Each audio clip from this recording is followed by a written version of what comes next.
TMC के नेताओं से ममता बनर्जी बोली कि जिनको भी पार्टी छोड़कर जाना है वो जा सकता है, भाई दरवाजा खुला है, चले जाओ, कोई दिक्कत नहीं है।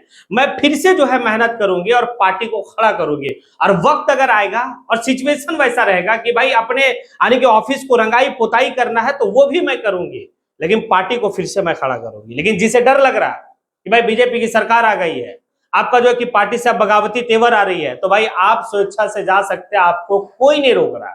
ये सारी घटना जो है कि एक मीटिंग के दौरान में कहा गया है। मीटिंग ये था कि भाई नंदीग्राम से जो सीट खाली हुआ है, क्योंकि पश्चिम बंगाल के मुख्यमंत्री शुभेंदु अधिकारी जो है कि भाई 2 सीट पे लड़े थे और दोनों सीट पे वो जीते थे। एक था नंदीग्राम और दूसरा था आपका भवानीपुर।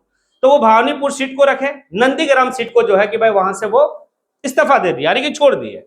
अब नंदीग्राम में जो है कि छोड़े तो वहां पे उपचुनाव होगा। अब उपचुनाव होगा तो भाई टीएमसी जो है कि अपना उम्मीदवार, अब टीएमसी जब उम्मीदवार, तो भाई ममता बनर्जी पे बात चल रही है कि ममता बनर्जी खुद जो है कि नंदीग्राम से चुनाव लड़ेगी।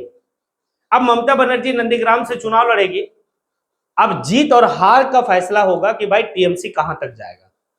अगर ममता बनर्जी चुनाव नंदीग्राम हार जाती है तब फिर क्या होगा, और अगर चुनाव जीत जाती है तब फिर टीएमसी का क्या होगा, इसको भी थोड़ा सा समझेंगे। अब देखिए, दरअसल बात यह है कि भाई चुनाव में काफी जो है कि बुरा परिणाम हुआ, काफी ज्यादा जो है कि उनका टीएमसी का जिस तरीके का स्थिति रहा, भाई सोचने मतलब सोचा भी लोग नहीं था।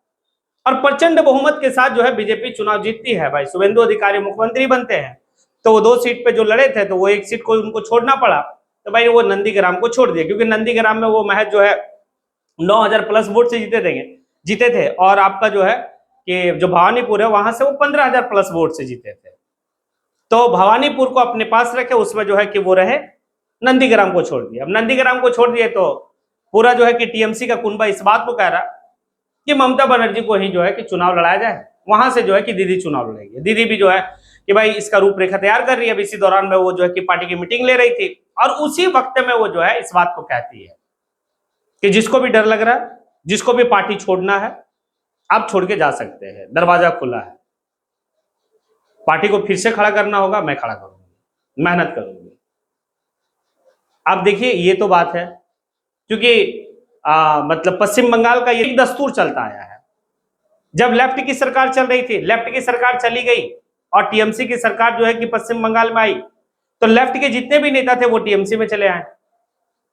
अब टीएमसी का जो 15 साल तक वहां पर शासन रहा, भाई अब टीएमसी की सरकार चली गई और बीजेपी की सरकार आई। अब टीएमसी के जितने नेता हैं वो सब धीरे धीरे जो है कि बीजेपी की ओर जा रहे हैं।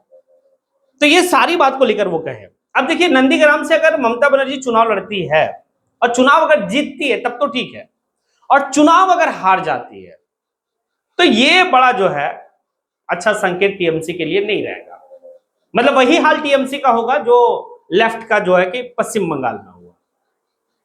इसलिए काफी जो है कि सूझबूझ के साथ वो चुनाव इस बार जो है नंदीग्राम से लड़ेगी, और अगर नंदीग्राम में चुनाव जीत जाती है तब तो फिर भाई स्टैंड कर लेगी वो, और काफी बेहतर तरीके से स्टैंड करेगी।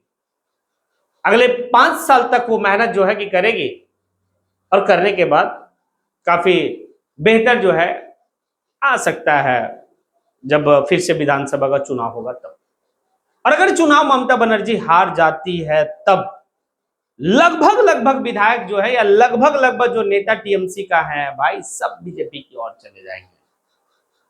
तो एक काफी बड़ा चैलेंजिंग रहेगा नंदीग्राम का उपचुनाव, ममता बनर्जी का लड़ना। और अगर जीतते हैं तो ठीक है, नहीं जीतते हैं तो फिर बात है। लेकिन उससे पहले जो है वो जहांगीर खान वाला सीट, जो जहांगीर खान काफी ज्यादा ट्रेंड में चुनाव के वक्त में हुआ था, उसका होना है 21 मई को शायद जो है कि वोटिंग है। भाई बीजेपी काफी ज्यादा जहांगीर खान को लेकर जो है कि ये था। और अभी हाल ही के दिनों में पश्चिम बंगाल के मुख्यमंत्री शुभेंदु अधिकारी वहां जाकर जो है कि कौन पुष्पा है, ये वाला डायलॉग वो बोला था ना कि पुष्पा है, अगर तुम सिंघम है तो हम पुष्पा हैं, इस तरह का डायलॉग जो चला था, उस डायलॉग को लेकर भी जो है शुभेंदु अधिकारी काफी कुछ जो है कि कह रहे हैं। खैर, देखना बड़ा बेहतर होगा और दिलचस्प रहेगा कि क्या होता नहीं होता है, कि ममता बनर्जी अगर उपचुनाव नंदीग्राम से लड़ती है तब क्या होता है, और जहांगीर खान वाला सीट जो है होना है उसमें क्या होता है। खैर चलिए, अब आप लोग जो है कि कमेंट सेक्शन में आगे कमेंट जरूर करें। इसी के साथ मैं अपनी बात को यहीं पे समेटता हूं। जय हिंद।